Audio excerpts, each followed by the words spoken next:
glorifying God, right? We think of so then if that's the case, then suffering is no longer meaningless. So somebody can say, well, what's the point of living? I'm suffering. But your suffering may be to glorify God. And if we're talking about the from the great controversy perspective, many people say, well, why did God allow us to sin? And we argue that God had to let sin play out, because if he didn't, then we probably wouldn't really know the love of God. We wouldn't know to which extent that God's love would go. Like, think about it. If we never sinned, would we know that God would actually die for us? We would probably not know that. And if we never sinned, would we know how far his mercy would go, how many times he would forgive us, like endlessly, just keep forgiving us? How many times have we sinned? We would never know that unless God let us sin. So we argue that even going through the hardships in our lives and the suffering in our lives, it may be to glorify God. So euthanasia pretty much deprives God of the chance to be glorified by our suffering, like Job. Remember in the Bible, Job suffered, but we all learned from that. Even till this day, 6,000 years later, we're still preaching about Job's suffering, and we find some comfort in that. What if God never let that happen, right? So, but somebody may have said, well, God was, uh, was evil for doing that. As Job's wife was saying, hey, curse God and die.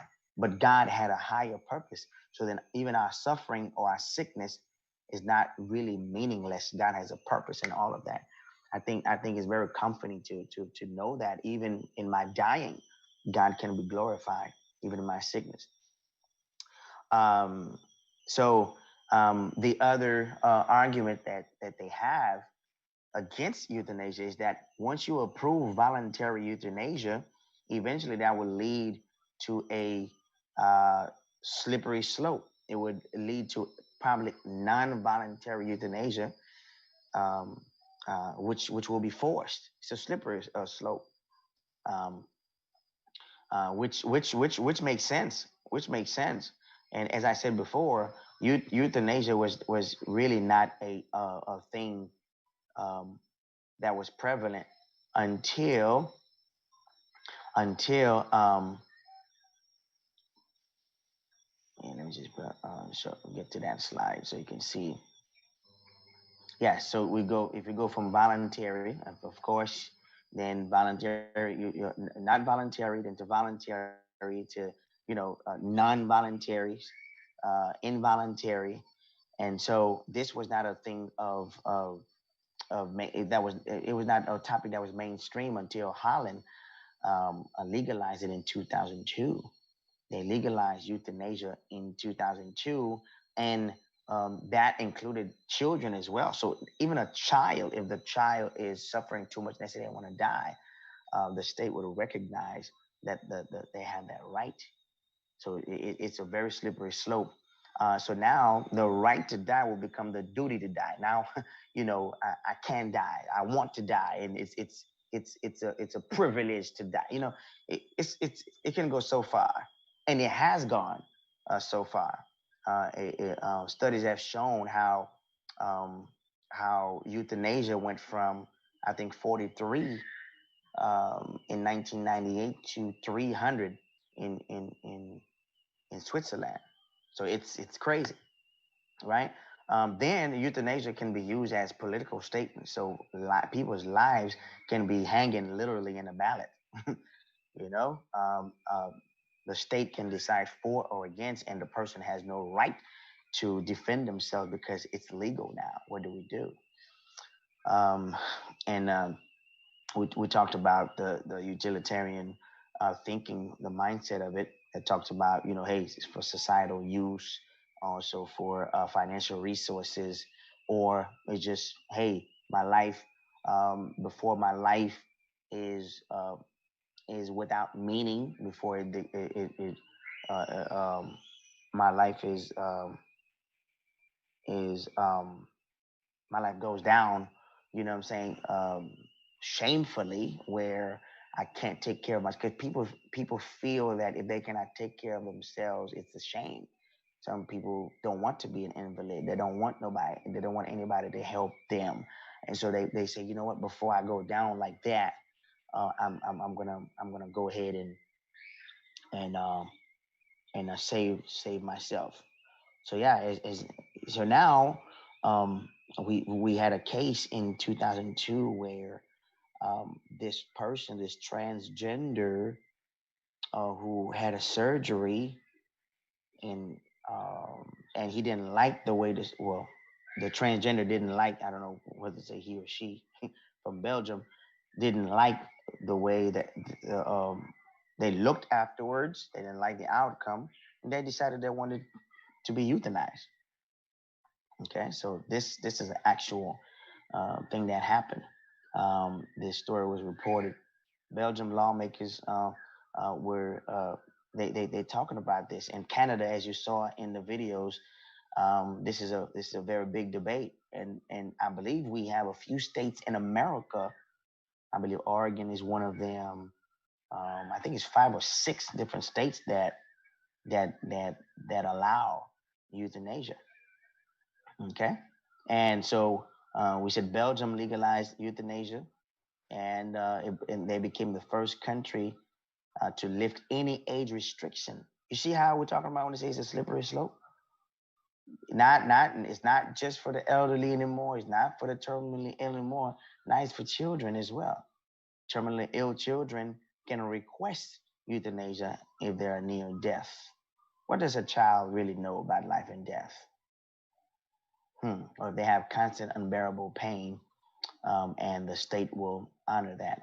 The transsexual that I was telling you about, 44 years old, um, he said the doctor did a botched job, and so he decided he wanted to be euthanized.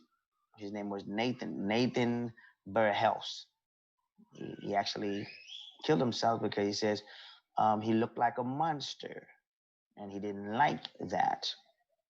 You know, he says, I was ready to celebrate my new birth, but when I looked in the mirror, I was disgusted with myself.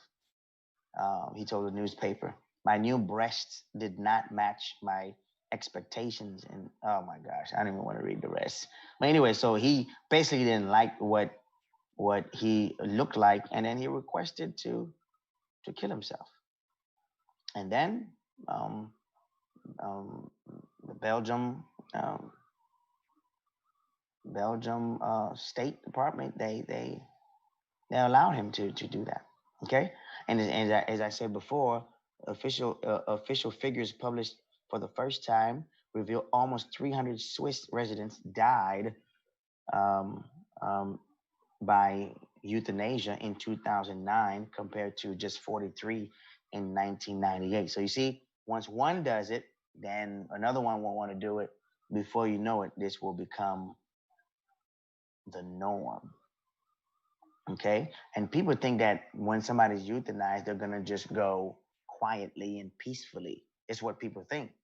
They think, well, I want to die the way I want to die.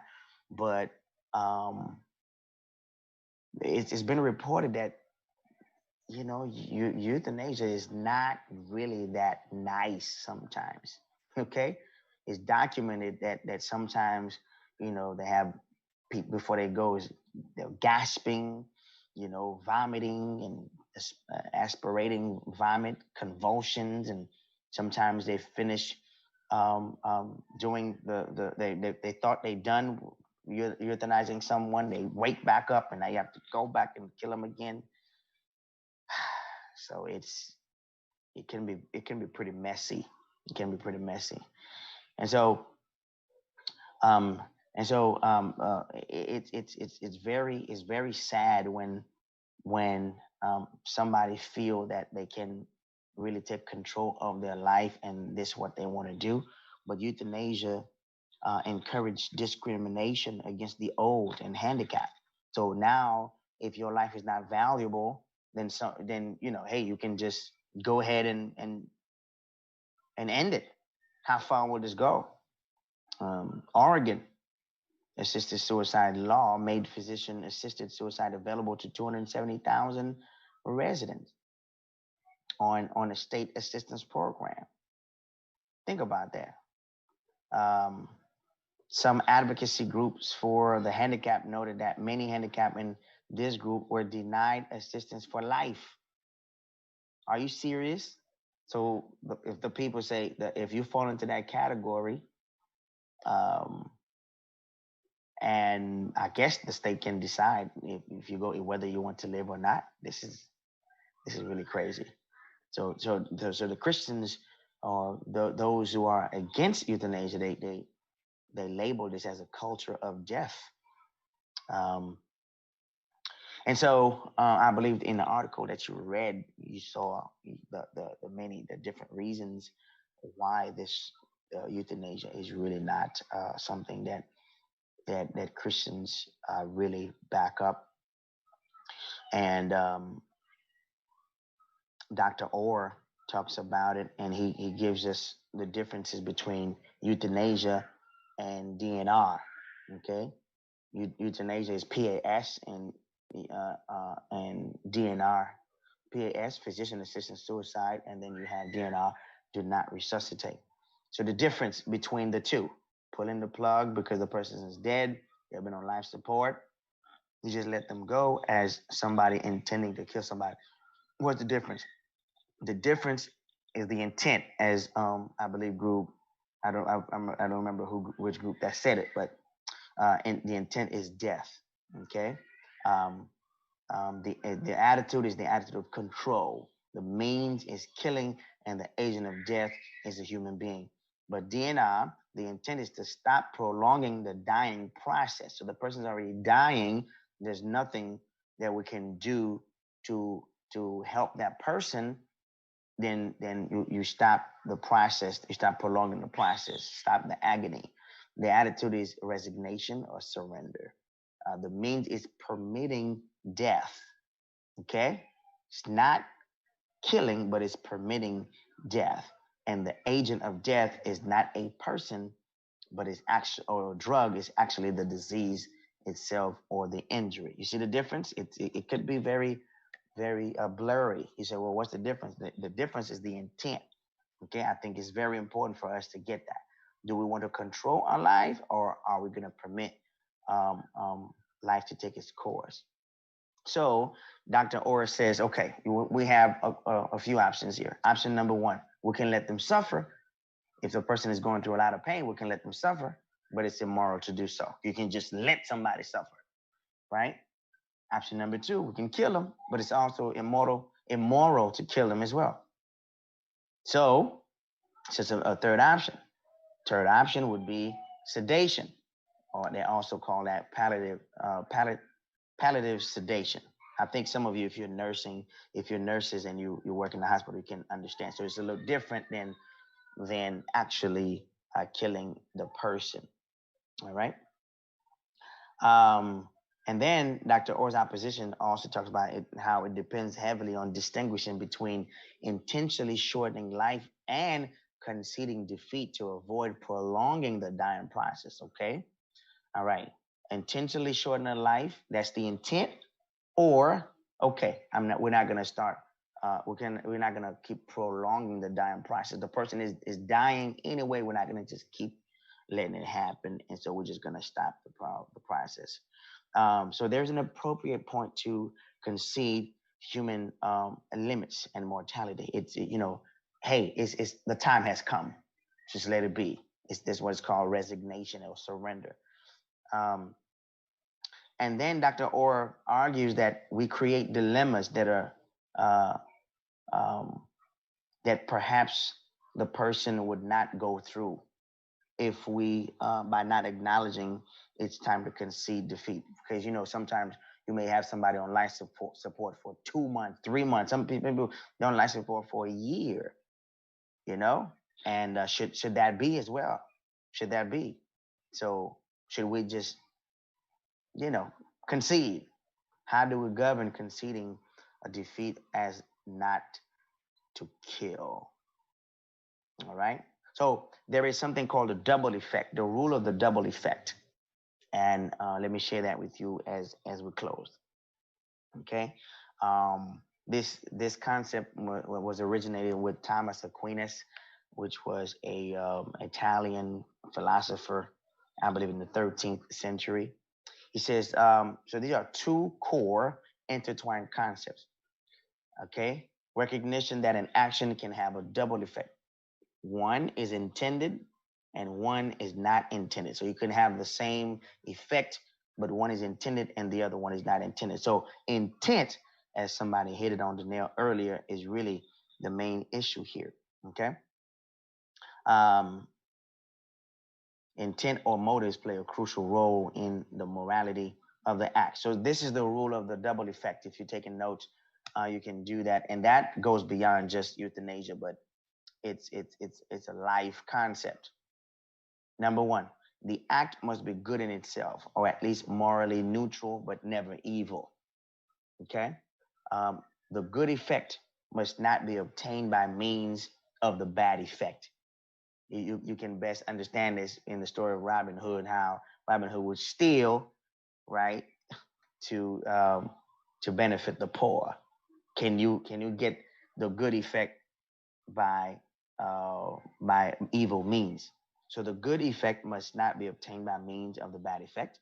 The bad effect must not be intended, but only permitted, and there must be a proportionately grave reason for permitting the bad effect, and there must be no other way to achieve the good effect. You see? So all that has to come into play before you commit the act. So this is the rule of double effect. Okay? The act in itself must be good, and the effect should not be obtained by the bad effect. The good effect should not be obtained by the bad effect, and the bad effect must not be intended, and must you have to have grave reasons, and there should be no other way of achieving that result that you want. So basically, what he's trying to say is we do not use immoral means to accomplish moral ends. Some cases, the line between good and evil may be just a split hair, but so the intent becomes crucial here. And in a few split hair cases, intent may be the only morally significant means to differentiate the acts of good and evil, because you may have an act that you really don't think is evil or good, or that can be defined either way. The intent is going to be what determines the morality of the act. So we'll go back to the Bible, Ecclesiastes 3, 1 to 2. It says, for everything there is a season and a time for every matter under heaven, a time to be born and a time to die, a time to plant and a time to pluck up what is planted. Okay? So this is not fatalism. It's not, okay, well, it's fate. No, this is God setting the date or the hour and the minute that somebody should die. And we cannot deprive God of that. You know, God has his own reasons for allowing things to happen in our lives, for us dying a certain way, and I'm guilty of that, where I ask God how I want to die. I said, Lord, please, just let me die in my sleep. I just sleep and I don't wake up. Many of us will probably, if you want to be honest, you're guilty of that, right? You say, God, I don't want to die in accident. God, I don't want this to happen. But then God is saying, listen, you're not your own. I got you. Maybe your accident is what's gonna cause 10 other people to be converted. Maybe your sickness is what's gonna, whatever. And so God has his way of dealing with us, and we just have to trust him all the way. And God is the one that set the time for us to be born. We didn't ask for ourselves to be here, did we? He's the one who chose to have us, to give us life. And so we have to trust him to also end it. So if we think about Genesis all the way, in Genesis 3, verse 19, they call it the Edenic curse. Jesus said, you will return to the ground, from whence you were taken. You shall surely die, in Genesis 2:17. So God is the one that sets up the time for us to die. So each of us will have to die. Either it's old age, disease, accident, disaster, pandemics, whatever you want to call it. We will all have to die, but all in God's timing. Um, so let's extrapolate Dr. Orr's idea. The time to die is when you clearly have hit your moral limits. This is beyond you. It's not what you can do. There's nothing you can do about it. Recognizing and surrendering to those limits is appropriate surrender to God's Edenic sentence on humans. Is to say, God, I accept you as God. You do best. I will obey you till the end. Fighting with heroic fights to extend life beyond the reasonable limits seems to defy God's limitation imposed on human life in Eden. And I've heard of, talks that the rich are trying to find ways to prolong their life, to preserve their lives for, so many years, for thousands of years. Maybe this is where the pharaohs were going when they try to mummify their body. But it's still, of course, they're not living, but they just mummified it. But I think now people are the science is working on ways to keep somebody alive or at least preserve them. This is crazy. And so you can talk. So this goes into, well, this is a whole different topic. Maybe we need to talk about that later. The robots, right? What do they call it? They have a name for it. I forgot the term that they use. It'll probably come back to me in a minute. Like now you have robots that people can have a girlfriend that's a robot or for sexual purposes or whatever. So, anyways, that's a whole nother subject. And I think there's a robot that gained citizenship. I don't know if it was Dubai, but somewhere in those countries. Anyways, I just close the parenthesis here. So I'm just saying, like cloning and keeping somebody alive for as long as you want them. Sometimes the family that want the person to be alive, even though they're already dead. So he talks about that as well, Dr. Orr. Keeping somebody beyond the reasonable limits seems to defy God's limitation imposed on human life in Eden. Also may create significant extra unnecessary suffering for that person. They may have other complicated issues that they probably wouldn't have to go through. It may create difficult or moral challenges that humans ought not to have to face. And there's an appropriate time to concede, defeat, and move to palliative care as well. So there's a time where you say, okay, you know what, the person is not coming back. We might just give them sedative care. So basically, the Christians, they say, well, the pro euthanasia, if somebody wants to kill themselves, that's egoistic. It's all about self, and God is calling us to follow um, a kenosis model. I don't know if you remember, I mentioned that a little while back. Kenosis is emptying yourself. Colossians 2, how Jesus emptied himself of everything that he had. He became humble even to the death unto the cross, so that he can glorify the Father. What if Jesus said, you know what, I didn't want to go down like that? Think about it, right? You know what? God, I know you have decided for me to suffer, to die on a cruel cross for these humans. I don't want to do that. In fact, he wrestled with that in Gethsemane, but in the end, what did he say? Not my will, but yours be done. And so God has called us to visit and care for the sick, not to visit and kill them, you know? And if this becomes a norm, how long until probably they ask the minister to perform euthanasia? You go visit somebody that's dying, and then the person say, hey, Pastor, I want you to end this for me and give my last rites. I'm saying this, I'm cringing. I'm like, oh God, how far will this go? And we have to recognize and submit to the divine limits on human life. So pretty much, give God the power that he's due, give him the respect that he's due, respect his sovereignty, and really trust that whatever he chooses for our life will be for his glory. This is the stance of what Christians who are against euthanasia. This is where we stand. Well, I guess you already know where I stand with that. But we open the floor now to all of you. I don't know if you understand the topic a little bit better now, or do you have a more in-depth um, um, knowledge of it, or do you still have questions? Do you still feel that some things are blurry, if you think if your family is suffering, have you really thought how would that affect you? And they're asking you to do that. Will you, So the floor is open. Let's continue to talk about it. But in a nutshell, this is what the arguments are for pro and con about concerning euthanasia. Brandon, I see that you raised your hand. Go ahead. Yes. We have said something about suffering, and we cannot kill ourselves because of that. I have a hard time with that. When we're suffering physically, it is still affecting us. And even if I'm suffering physically, I want to end my life. So I have a problem with that stuff. Yeah, I hear you, man. I hear you.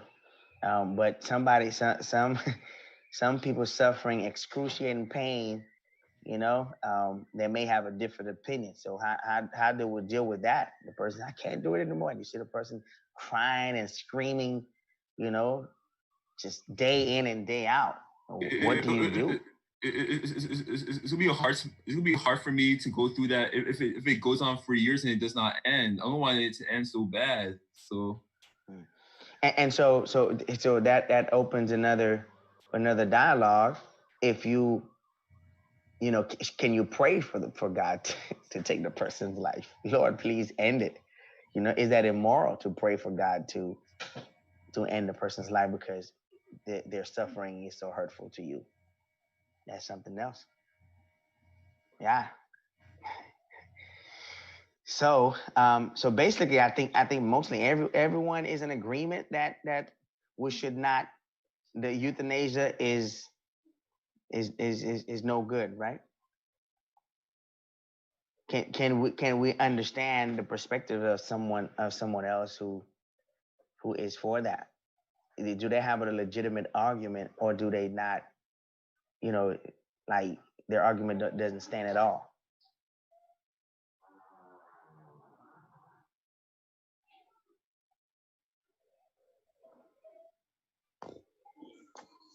Good evening, Pastor. Good evening, Marie.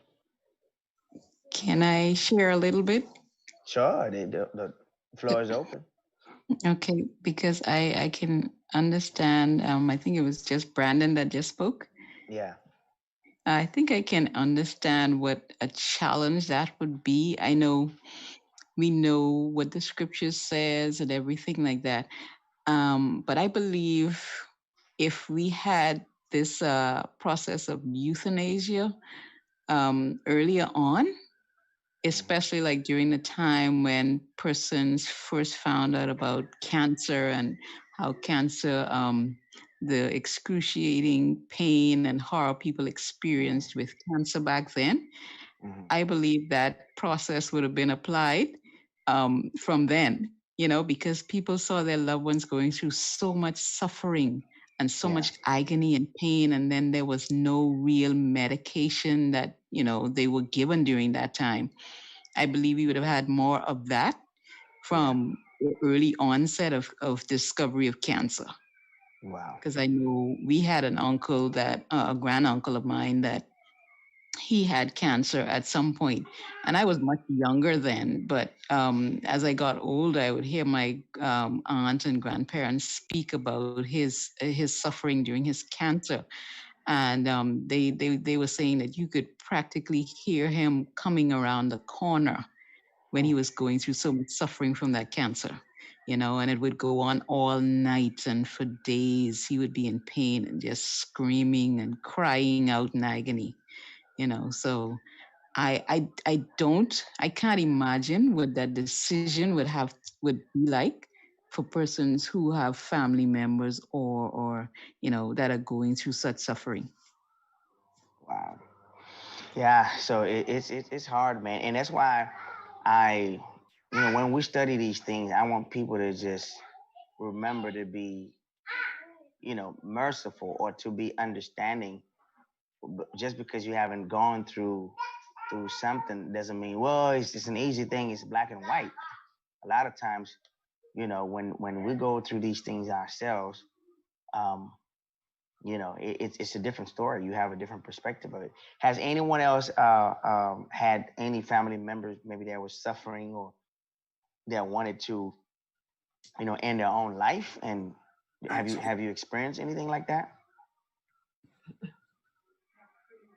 Pastor Ruben, good Yeah. evening. Good evening, Joy. I don't think it was, in my case, my mother, this is a tough, tough subject for me. It's very emotional because Yeah. my mother was 84 years old and my mother had Alzheimer's. We battled that with her for about 5 years.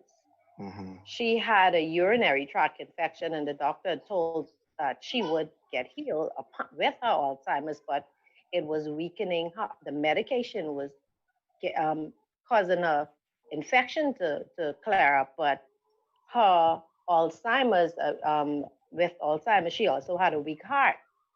And my mother's mother passed away when she was 5 years old. So, with the stories that my mother told me, how she suffered as a child, as a young adult, as a young woman, as a mother with us, being a mother to us. And when my mother got sick, it was really, really, really rough. It was really rough. Anybody who knows about Alzheimer's and having to take care of their loved one, that is very, very, very rough. I went to the hospital. I was going to the hospital when she was confined. I was going to the hospital for the last 2 weeks. And every time I go there, by the time we get to our room, you can hear this groan. I don't, I, it was tough for me as an only girl and the last child. It was tough for me. And I have 5 brothers, and my brothers seem as if they took it a bit different. However, I remember that Sunday I went to the hospital and I heard her groaning, and we were going there singing every day, and my daughter and I. And I looked at her, and both of my arms dropped uncontrollably, like I didn't put my hand on, like it dropped. And I just prayed and I say, God, there's nothing else I can do for my mother. There's nothing else. And I remember, like a couple hours before we left the hospital, she just was saying, Jesus. You could hear her calling Jesus very low. And we spent some time with her, and then we left. And as I was driving, I prayed and I started telling God how much my mother suffered when her mother died 5 years old, how she suffered as a young adult, how she suffered being a mother. I say, but God, heal her or take her. Okay. That was Sunday. Monday morning, my mother was gone. Okay. So it's a tough decision. So you're answering the question of, is it okay to ask God to take the person's? Absolutely. Absolutely. You don't want, if you've never been there, you can't judge anybody, but to see your loved ones suffer and you go there time and time again and just watch them, and they can't speak and they can't do anything for themselves, you have to make that decision within you as a Christian. I don't know, persons who are non-Christians, I guess they say, you know what, just let her die or whatever.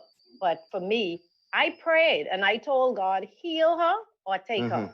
That was the only 2 choices that I had. And that was Sunday, and Monday morning, my mother was gone. And I was relieved because my mother was a Christian, and I know she didn't want to live and suffer like that. She was 84 years old. So I said to God too, I say, God, the 2 promises that you made to her, you kept them. 70 years, 80 years, and by reason of strength, she lived longer. So she died 6 days shy of her 84th birthday. So I think it's okay that you can tell God about it, but not for nobody to take their life. And also, it's not really a command, but it's a request. So God is the ultimate judge, and then God is the only one who can kill anyway, because he's the one, who created life. So yeah, I see where you're coming from. Yeah, thank you for sharing that. That was really awesome. Rabbi, I see you have your hand up. Yeah, I know I came late. I don't know if you guys touched on it yet, but what I was gonna for 2 things. The first thing is when you send it to when you send the link, and I was looking at it. One thing that I saw is like it's just how she was talking about. The lady was just talking about that came up before me, saying, I think sometimes it's easier for us when we are not in that position to say to just come out and say no, it's wrong, or no, it's right. But when you're in that position, that's when you are your faith is kind of tested. Okay, Tested. Yes, what sir. exactly? So that's where it shows where you really stand. So it's like it's Yeah. difficult to just say, okay, this is how it is. But when you're looking at from the Christian point, Christian spiritual life of it, God doesn't put it uh, whether it's going to be easy or not. So if you're a Yeah. Christian, and the Bible says, they say, okay, this is how it has to be. So you have to. It's not going to be easy. The decision is not going to be easy because even Jesus said, nothing is going to be easy. But it's just Yeah. that when the reality comes, that's when it's really difficult for you because now it's no longer the spiritual part that takes precedence, but the human side of it. Like you're looking at Yeah. your loved one, you're looking at the person, and you have to make the decision. Or maybe you are the one in that position, and you're thinking you're suffering, and you're looking. Sometimes you tend to look at it and say, maybe you're looking at your loved one and say, I'm putting these people in that position where it's uncomfortable. Maybe if I just go, it relieves them of that pain. So it's difficult to just come out and say. And so that's the first part I wanted to say. And the second part is Yeah. when you're saying, have you ever really been directly affected by somebody who wanted me? I would say yes and no, in the sense that I've had two friends who are disabled, right? Mm. One, on the other hand, he was really in pain. Like every day, when you're Mm. talking to him, he just say, "Hey, I just want God to end my life," right? Wow. And then there was another one who was Mercy. in the same situation, but yet when you look at him, he's even like his face is brighter than a person who is not disabled in the sense. So Right. it's like now Right. when you're looking at both of them, that's so it's like okay, you're in between. This guy, when you go to this one, is saying this one. This one you go to this one. So it was kind of difficult in the sense that it was like frustrating to say to a Mm-hmm. sense, like the person is questioning his faith in God, is questioning now how do you help that person to see, or when I'm not Yeah. the one suffering, he's the one that is Yeah. suffering, right? But Yeah. we went through it. I think it was now through prayer and everything. I think it was at the beginning of this year. I was talking to him, and he was saying the pain is no longer as it used to be, but Wow. I just found out that the doctor told me that there's a way that they can do the operation and relieve me of that pain. Now, not every situation is gonna be like that. There are certain situations where, like, there are certain situations where God has saved Christian right away, and there are certain situations where it has allowed the things to go. So, Yeah. but the bottom line is, when it comes to our spiritual life, it's gonna be difficult.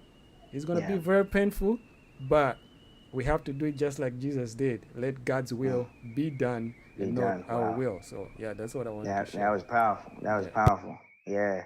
Because a lot of times you go in and try to kill a person, and then, God was about to heal them.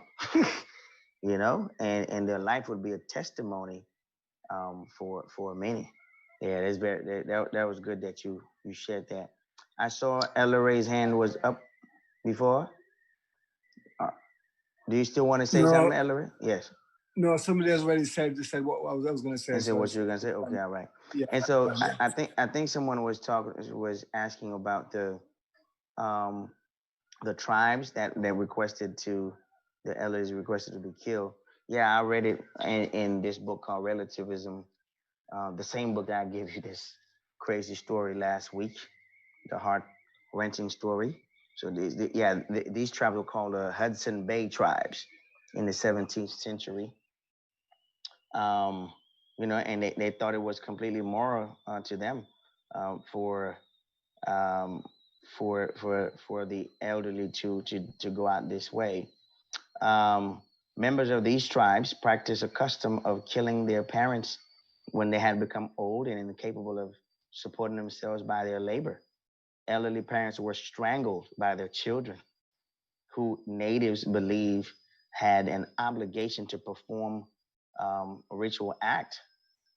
This ritual act, should a tribe member suffer the misfortune of having no children to perform this duty, then the custom was to request the service from friends. And listen to this, a refusal was viewed as a humiliation for the person making the request. So dying for the sake of the group was a point of honor in these tribes. So yeah, since it was about culture, since each culture has different morality, none is justified in claiming that its own brand of morality is correct. Hmm. And so yeah, it was an honor, and as you can see, if they didn't do it, then the first person felt humiliated. So is that is that where we are now, or anyways, Carlene, go ahead. Thank you. I'm going back to Mika's question in regards to death penalty because Amari is arguing with me here, and um, I believe it isn't.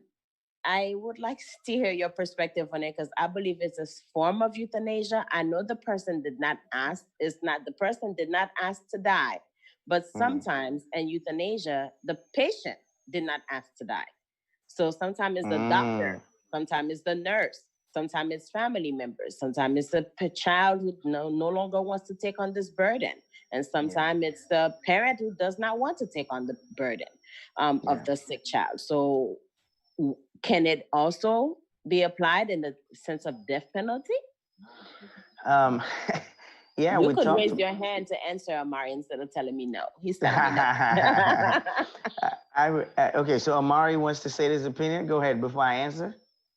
Amari. I feel like though the death penalty is different because someone's being punished for a crime that they committed. In a sense, the family member or like the child or the parent, they didn't do anything to receive that punishment unless God feels that they should be punished for what they done. But if you think about it, for death penalty, it's rare that an inmate says, "Oh, I want to die. Put me on death penalty." No, the inmates barely say that. It's more common that a judge says, "Oh, because you did this, that, you have to die because you're not worthy of being alive," or something like that, stuff like that. So it's not the same thing. It is the same thing. It's not their choice.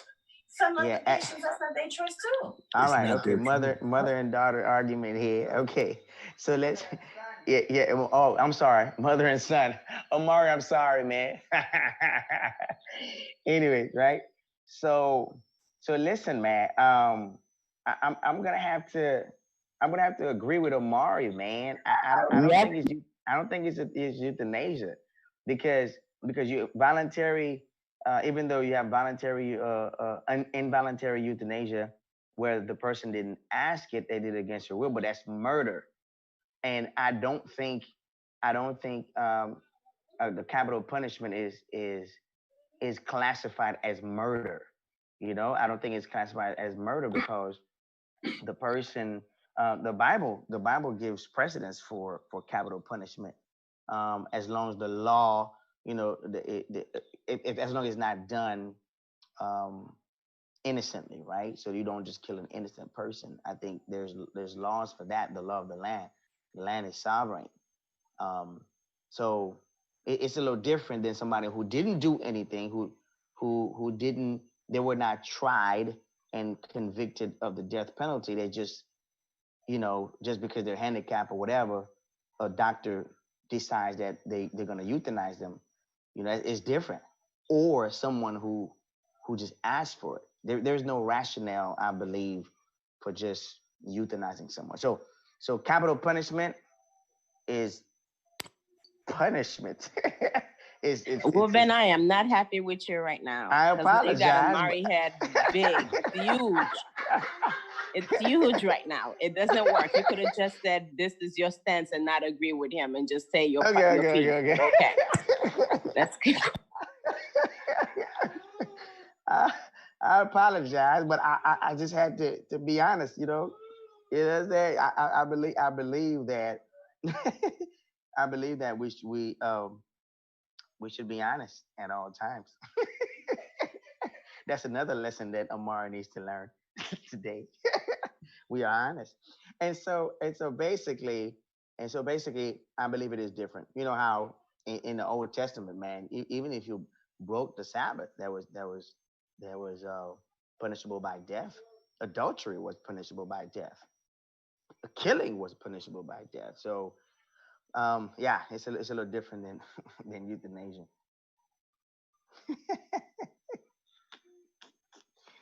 Ah, okay, all right. It seems like we are all on the same page with this, and everybody said their piece. Is that the case? There's no more comments or questions, because if not, then we can close this topic here.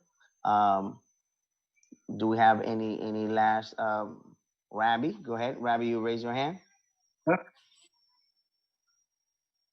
Oh, okay. Somebody, the people are watching. Okay.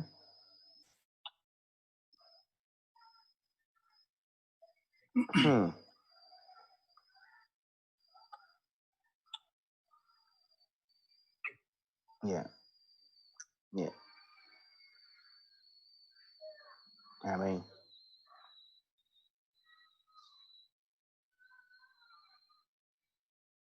mm,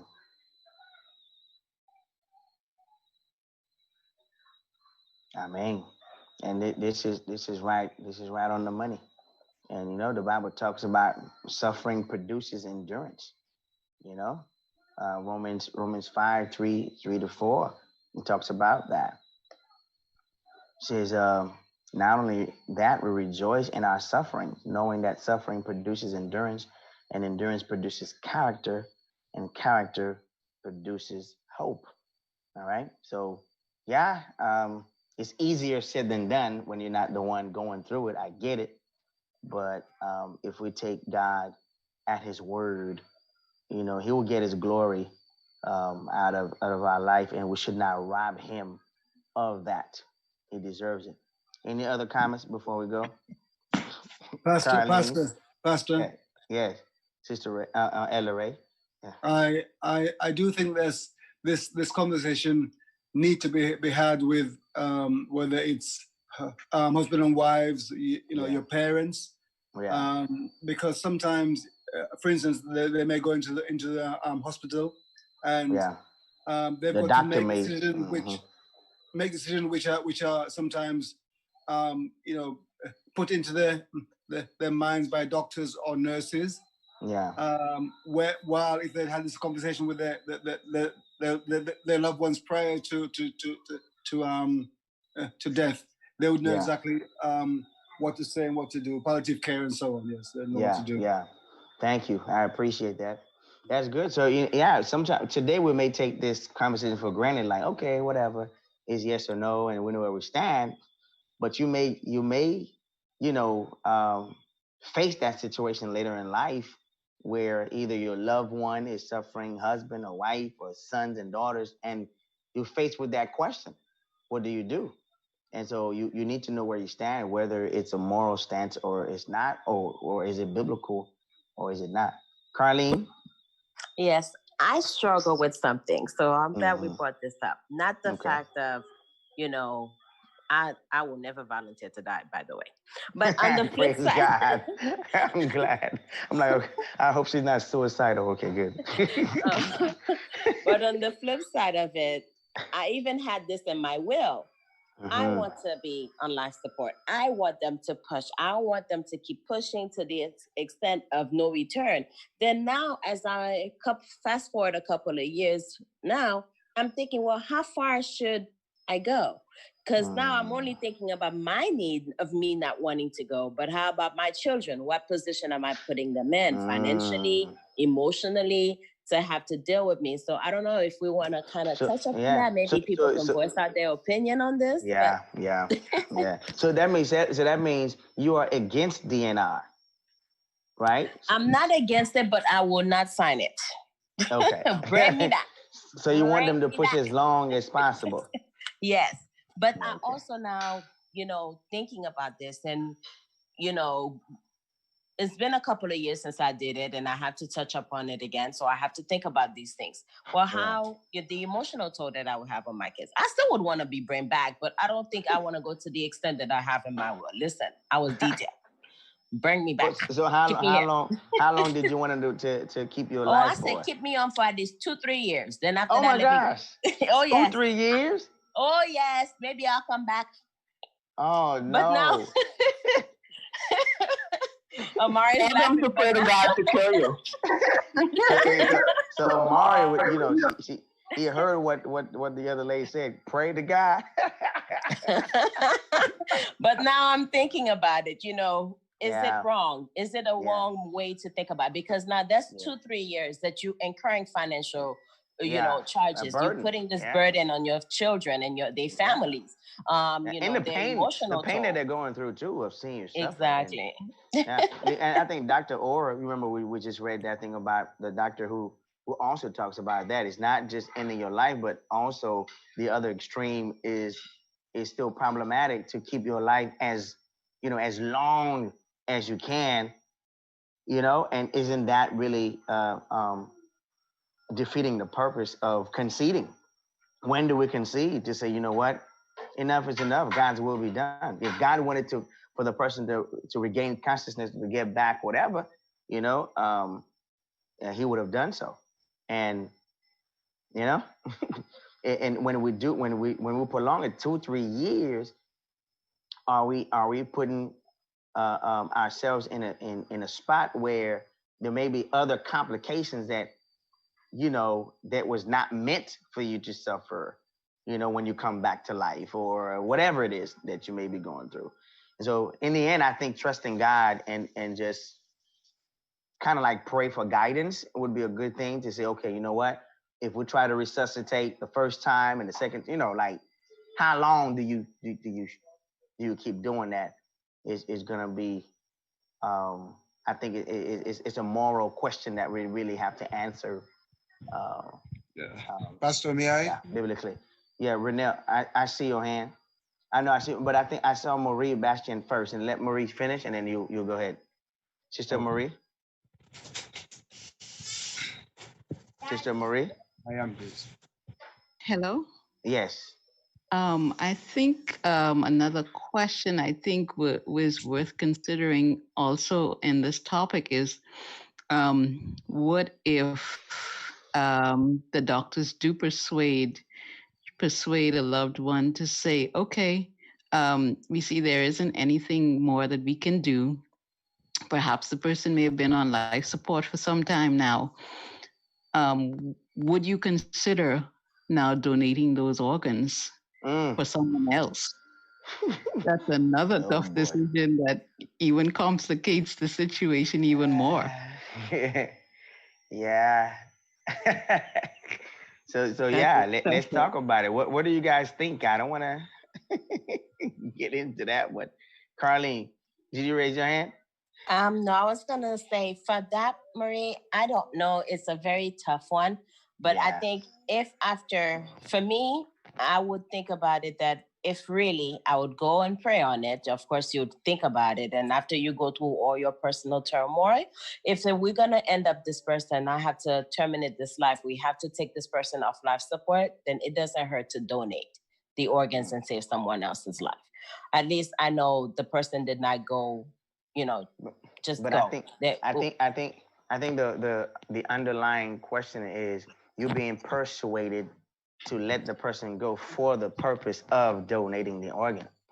So now are we now back to intent again? Well, then that's not right. If the person has to go and you telling me this, and then you're informing me of options, then it's a little different. But if you're telling me that we have this kid upstairs who could benefit from the heart and this is it, then it's a little different. Yeah. I don't know. Yeah, so these are, listen, man, these are very real questions that we may face, and we ought to know where we stand on these things, because it's not easy when you're at the hospital under pressure, and then they're telling you this, they're telling you that. If you don't have a clear stance while your head is clear, when you're under pressure, it's going to be very hard to make these decisions. Go ahead and Brother Renell, and then Joy, I see your hand.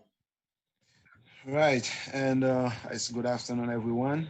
Good afternoon. And I know it's been a few meetings. I've been absent a few meetings, and I came a little bit late.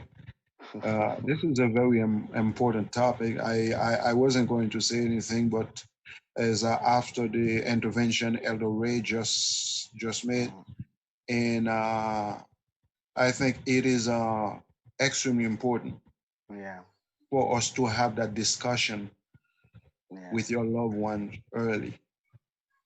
Yeah, because there is a lot of factors, and especially in our but I'm talking because we are majority Haitian in the Haitian community, and people don't really like talking about those kind of topics. You know, for them, they feel like once they talk about that, you know, and they put a negative connotation to it, you know.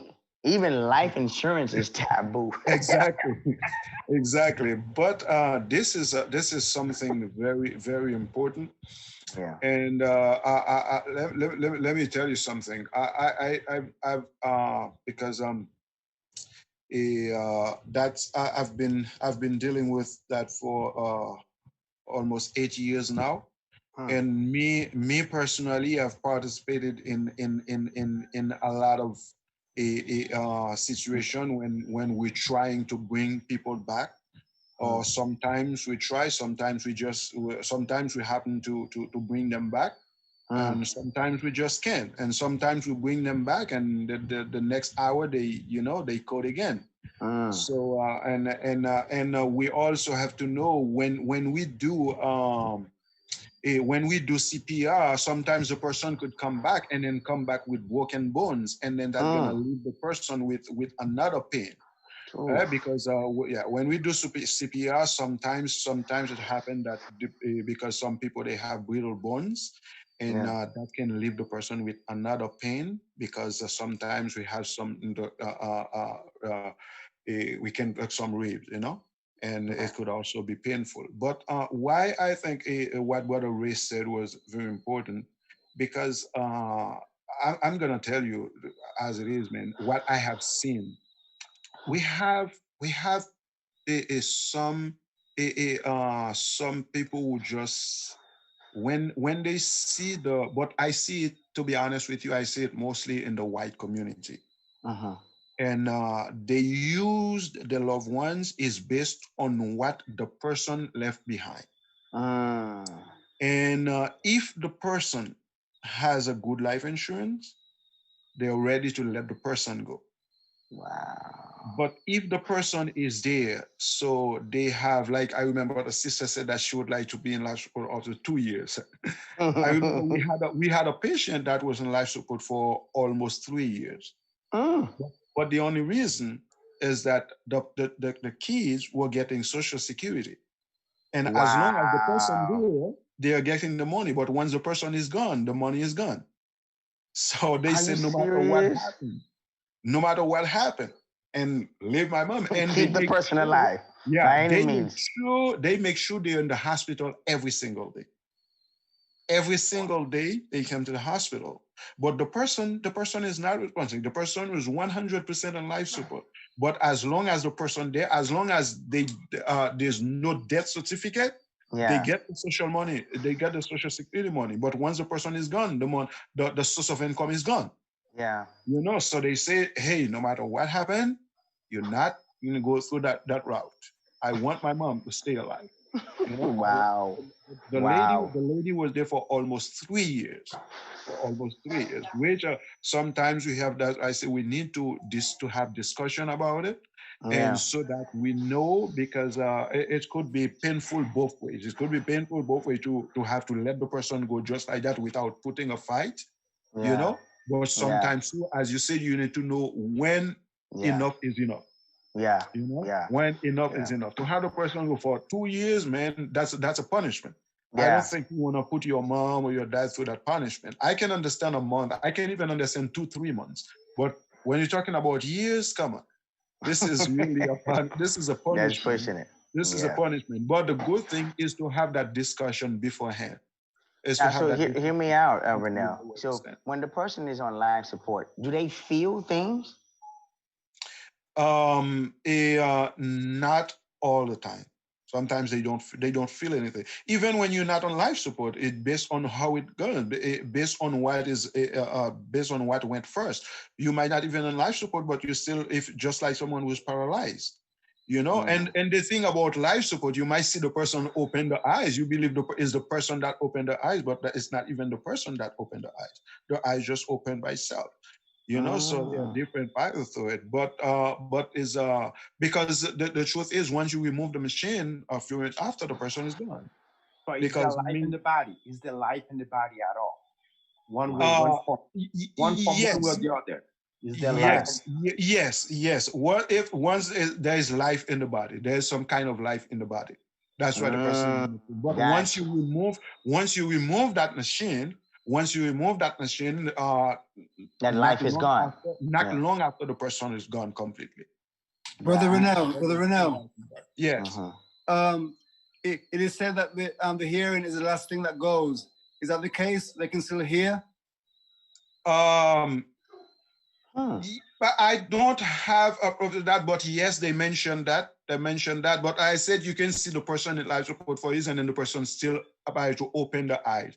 But that's why they're still talking. They believe that the ear is there. That's why they're still talking. Like when you, even when the person in life support, they tell you, like when you go to take care of the person, you still have to talk to the person.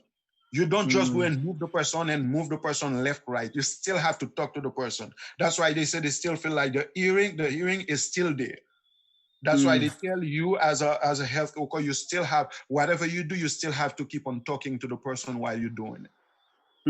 Pastor, I think this is a conversation I think we need to have at least once a year in the church, because I think we need to go over this over and over again so people are aware of it. And you know, Brother Renell was very informative in what he said. You know, seeing things from the medical point of view. But I think this conversation we need to have this more and more, you know, in our churches. Yeah. Wow. Man, thank you for that. And I'm so glad you said the thing about they can hear us, because sometimes, you know, Elder Ray, I don't know if you remember, many times we'll go see people at the hospital and they're not responsive, and you're thinking, you're saying, hey, confess your sin, this and that, and there's no response. Yeah. So maybe they can hear what you're saying. There's no response. They can't respond to you. Wow. So let me ask you something. So if you ask someone to confess their sins before they go, can they actually think about doing that in their mind, even if, let's say, their mind is not working once they hear it? Yeah, if the mind is not working, I don't think they can do it. They can hear because what I'm saying to you, if you hear, isn't there a purpose to hearing? You see what I'm saying? Like if you hear something, if you're able to hear something, shouldn't be. No, at that point, there's no purpose in the hearing. You might just hear something, but you can't. You don't have to make sense of it. But you're not really making sense of it at that point. In order for the brain, the mind to function, there's so many organs that still need to come together to go ahead and send signal to the brain. Exactly. But if those organs and also are not functionable, so therefore there's no way the brain can by itself function. So basically, if they're hearing you, they may hear you, but they cannot really ask for forgiveness for their sins.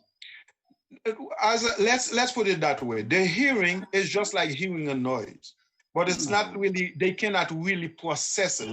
Because to process the hearing, they cannot really process that hearing. But in any case, I'm still glad that they can hear. Because sometimes you see that the person, you might feel like when you talk to the person, you see the person open the eyes. It is not really the person open the eyes. It's just eye open by itself, but the sound, the sound of what the person heard, you know, can open the eyes, but it's not really the person voluntarily open the eyes, because the person don't have that ability anymore. Gotcha. Somebody asked. Oh, because I was going to say, somebody asked from on the chat, has anyone died while they're on life support? Anyone died while they're on life support? Has they died? Like, for example, they're on life support, but they're dead. Or as long as they're on life support, they cannot die. No, of course you can die while you're on life support. Yes, because that's when they say, because when you're life support, yes, after a while they don't even do, you're just on life support. But once we're not talking about them stopping or unplugging it.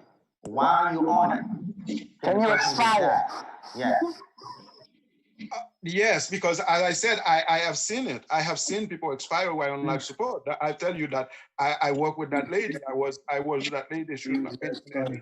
Oh, Almost okay. 3 So I years see what you she was mean. on The life lady that support was and she kept for died. 3 years, it was not them who pulled the plug. It was just that she happened to expire on her own Yeah, while she on life expired support. on her own. Yeah. Ah, okay. That Maybe was on the at 3 years. least I have seen that one. I've experienced that one. They expire while on life You know? support. Yes, Got I've experienced that one. Okay. Experience that. So in that case, is it removing the machine, killing the person? Because in some cases, the person can come back to life. Let me give you another example with the DNA thing. When I first started in the field, the first patient that ever died, and for 2 weeks, I was my mind was not at peace because I felt like I contributed in killing the person because I had just started. What happened? After we cleaned the patient was on life support and then had a trach. The trick, let me put my video so I can if you see when someone is on life support, there's a trick that they put through here. That's where they connect or they intubate the person. But that one, they have a trick where they take a hole right here and then they put the thing so that they go all the way to help you for air to go through. So and after we cleaned the person, we left, and it seems that the trick for some reason like came out, get dislodged, but from inside. But we didn't realize that, and we left. And the respiratory therapist went back in the room, and like about half an hour later, and noticed something was wrong, and they called a rapid. And then when they called the rapid, then they realized that the thing was still inside, but it came out from inside. So you don't really see the point all the way out, but it did come out. So now when they called, and then when the doctor came in, we start resuscitation process. And then they were going to put back the trach. Then they realized it was too short. Then they sent to get a longer one, right? They sent to get a longer one, but while somebody went to get the longer one, and somebody just walked in the room and said the patient is DNR. Oh boy. And right there, the doctor just dropped everything on the floor, and the doctor was so furious because the patient was DNR and they had us, because we can get sued if the person is DNR and you do and you resuscitate them, yeah. So you can get sued. So the doctor just dropped everything on the floor. He was furious, and then he left. But my concern at that point, the person was only in the 40s. My concern at that point, I was like, man, I understand DNR, but my concern of DNR, I feel like this wasn't DNR, because had they just replaced the trick, the person, and put on a longer one, the person would continue to live. Because that person was DNR, but that person was able to respond to you when you talk to the person. The person will respond to you, but still the person was DNR, right?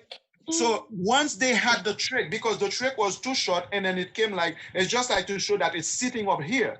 This is the inside, and it's sit up here. But if you put a longer one to go inside, the person will continue to live. All they had to do was to put a longer one. But when they sent for the longer one, before they bring back the longer one, they said the person is DNR, and the doctor was furious and mad. And they did not even try to put the trick. My God, and the person's gone. And then we were just standing there watching the person go. Wow. Well, then let me ask you something. It bothered me for 2 weeks. It bothered me for 2 weeks. I felt like, man, I killed that lady. So wait a minute. You the one who made the mistake that they didn't get the long one? No, because those patients, most of the time it should be two of us taking care of them. So we have to turn the patient and clean them and stuff like that. It seems is in turning the patient, the trick came out. Okay. Concerning, but it came out from inside. You can't see it. It's not like it dislodged completely. It's just that because there's something they put inside to keep it, and they enter the thing inside it. So when it came out, it just sit on top of it like that. But if they put a longer one, it will go in. Wow. The time to get the longer one, the doctor just got mad and then dropped everything and let the person go. Carlene wants to ask you something. Yeah, Carlene wants to ask you something. Go ahead, Carlene. But when in this case, would the DNR apply? Because there was a reason that we had to do the trick on the person anyway. So there was a medical reason why we had to do that to the patient. So if we made a boo-boo, or, you know, it was a miscalculation, then why does the DNR apply in that case? Because the DNR would be that we did everything we were supposed to, and then the person go.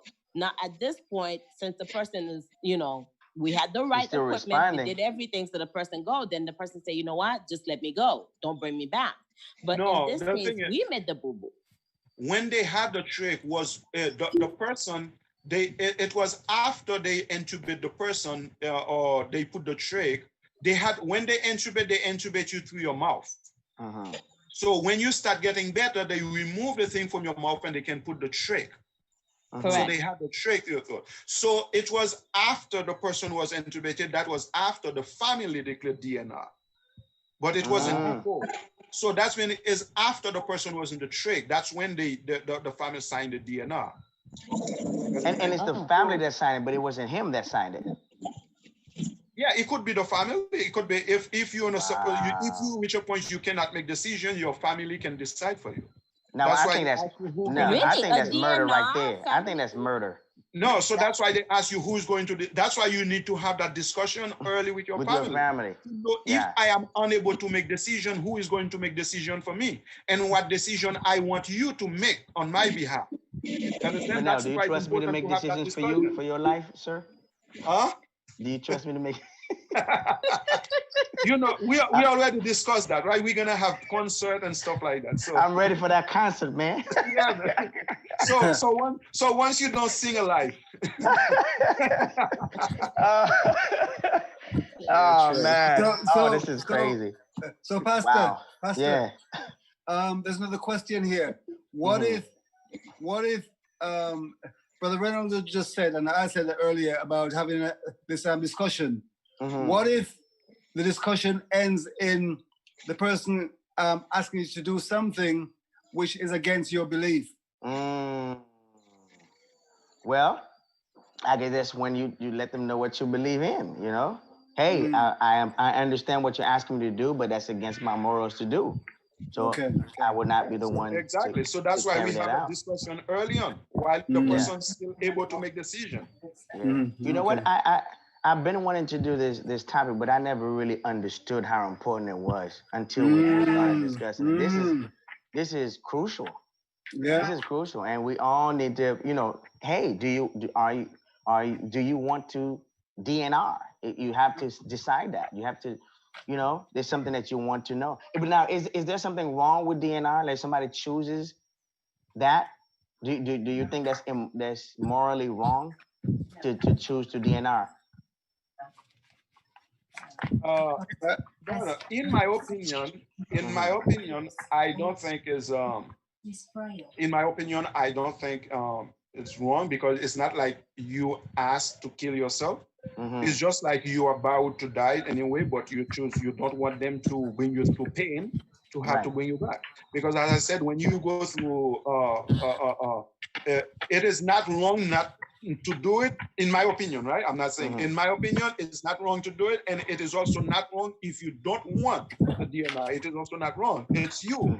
It's based on how you see things, because based on your faith, based on your on your belief, what you believe. Because for instance, I know that my friend is there listening. Her dad was in a life support, and he came back and lived for over 3 years. You know, and went back to life support, but this time he didn't make it. So that's mean the person might feel, hey, I had a prior experience. Why should I not now doubting my God?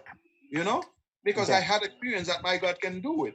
But my question to you is, my question to you is, how how long should we let the person be on life support before we decide to put, whether to resuscitate or not?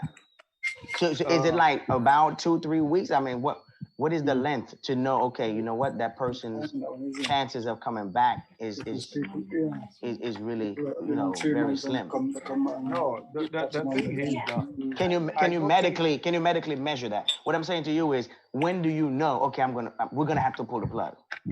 No, the thing about it, life is so complex.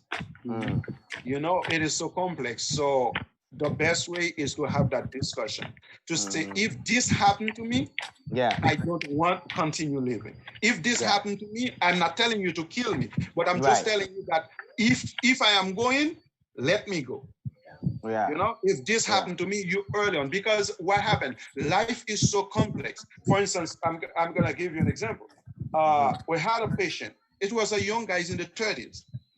He had a motorbike accident, and then I worked night shift. The night prior, I left, and I prepped him for surgery. He was going to have surgery in the morning, and then when I came back the night, and he was gone.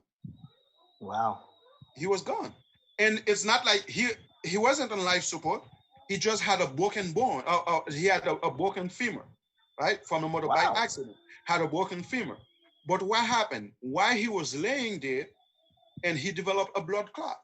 Oh boy. And right there, the clot, and then while he moved, right, while he was in the bed, and then he was moving himself, and by moving, they didn't realize that he had the clot, and by moving, and the clot went all the way up, and then it's a block in the thing, and then he was gone.